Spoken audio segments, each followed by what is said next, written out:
प्यारे सज्जनों, ये एक सत्य घटना बेंगलोर के एक व्यापारी की है। जब उस व्यापारी की मृत्यु का समय निकट आया तो उसने अपने एक मात्र पुत्र धनपाल को बुला करके कहा, बेटा, मेरे पास धन संपत्ति ज़्यादा नहीं है, मैं तुम्हें जो विरासत में दे दूँ, पर मैंने जीवन भर सच्चाई और ईमानदारी से काम किया।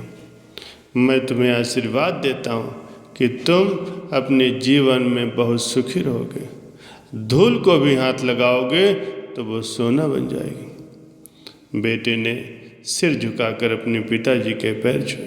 पिता ने सिर पर हाथ रख कर के आशीर्वाद दिया और अपने प्राण त्याग दिए।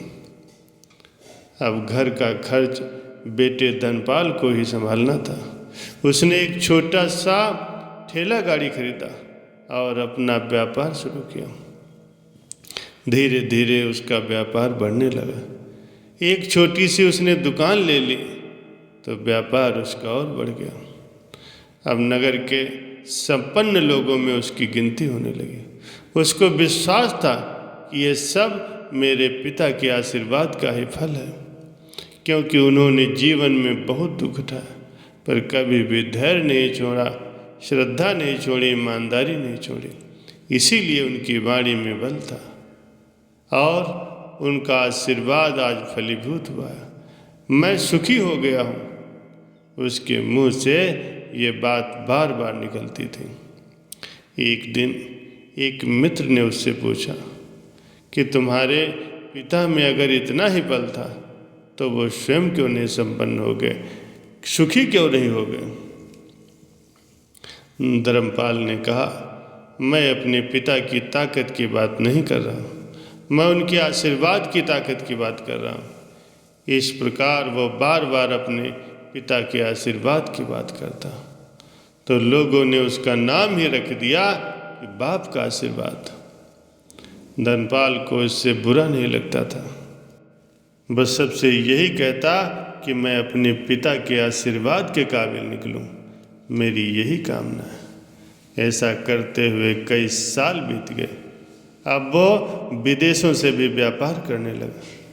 वो जहाँ भी व्यापार करता उसमें उसे बहुत लाभ होता है। एक बार उसके मन में आया कि मुझे लाभ ही लाभ होता है तो मैं एक बार नुकसान का भी अनुभव करूं। तो उसने अपने एक मित्र से पूछा, कोई ऐसा व्यापार बताओ जिसमें मुझे नुकसान हो। मित्र को लगा कि इसको अपनी सफलता का, अपने पैसों का घमंड हो गया। इसका घमंड दूर करने के लिए इसको ऐसा धंधा बताऊं कि जिससे उसको नुकसान ही नुकसान लगे। तो उसने उसको बताया कि तुम भारत से लौंग खरीदो और उसे जहाज में भर करके अफ्रीका के जंजीबार द्वीप में जा कर के बेचो। धर्मपाल को ये बात उसकी ठीक लगी। जंजीबार तो लौंग का ही देश है, वहाँ से लौंग भारत में आते हैं और भारत में 10-12 गुना भाव पर बिकते हैं। भारत में खरीद करके जंजीबार में बेचे, ये तो साफ साफ नुकसान ही सामने दिख रहा था। लेकिन धनपाल ने तय किया कि मैं भारत से लौंग खरीद करके जंजीबार जा कर के खुद वहाँ व्यापार करूँगा और देखूँगा कि पिता के आशीर्वाद में कितना बल है, उनका आशीर्वाद मेरा कितना साथ देता है। नुकसान का अनुभव लेने के लिए उसने भारत में लौंग खरीदे और जहाज में भरकर खुद उसके साथ जंजीबार द्वीप पहुँचा। जंजीबार में एक सुल्तान का राज्य था। धर्मपाल जहाज से उतरकर लंबे रेतीले रास्ते पर जा रहा था वहाँ के व्यापारियों से मिलने के लिए। उसे सामने से सुल्तान जैसा एक व्यक्ति पैदल ही सिपाहियों के साथ आता हुआ दिखाई दिया। उसने किसी से पूछा कि ये कौन है। उसने कहा, ये सुल्तान है। सुल्तान ने उसको सामने देखकर उसका परिचय पूछा। उसने कहा, मैं भारत के गुजरात प्रांत का व्यापारी हूँ और यहाँ पर व्यापार करने के लिए आया हूँ। सुल्तान ने उसको व्यापारी समझकर उसका बड़ा आदर किया, उससे बात करने लगा। धर्मपाल ने देखा कि सुल्तान के साथ साथ सैकड़ों सिपाही भी हैं, परंतु उनके हाथ में तलवार, बंदूक आदि कुछ भी नहीं है, बल्कि बड़ी बड़ी छलनियाँ हैं। उसको बड़ा आश्चर्य हुआ। उसने विनम्रता से उस सुल्तान से पूछा कि आपके सैनिक इतनी चलनी लेकर के क्यों जा रहे हैं? सुल्तान ने हंसकर कहा कि बात यह है कि आज सवेरे मैं समुद्र के तट पर घूमने आया था, तब मेरी उंगली से एक अंगूठी यहीं कहीं निकल करके गिर गई। अब रेत में अंगूठी कहाँ गिरी ये पता नहीं है, तो इसीलिए मैं इन सैनिकों को साथ लेकर के आया। ये रेत छान करके मेरी अंगूठी इसमें तलाश करेंगे। धनपाल ने कहा, तो महाराज जी अंगूठी बहुत महंगी होगी। सुल्तान ने कहा, नहीं, उससे तो बहुत अधिक कीमत वाली अनगिनत अंगूठियाँ मेरे पास हैं, पर वो अंगूठी एक फकीर का आशीर्वाद है। मैं मानता हूँ कि मेरी सल्तनत इतनी मजबूत और सुखी उस फकीर के आशीर्वाद से ही है, इसीलिए मेरे मन में उस अंगूठी का मूल्य सल्तनत से भी ज़्यादा है।